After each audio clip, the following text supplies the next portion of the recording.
Chapter 3 Carla the Stormtrooper.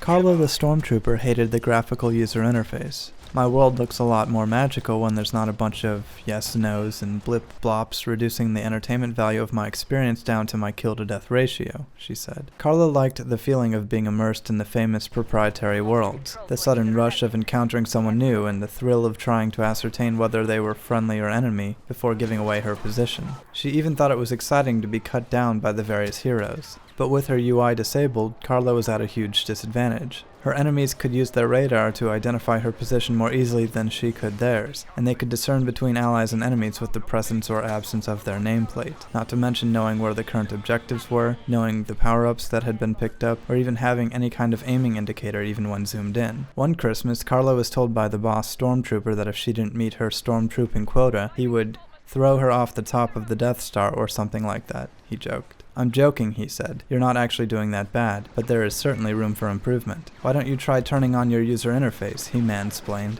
"It helps you see where the other people on your team are," he continued mansplaining. So Carla turned her UI back on, and after finding out how much it would cost to take her helmet off, she joined the fight on Sorosob Centroplex. Carla picked up an ATST power-up right away and started firing the familiar-sounding laser blasts at anyone without a name.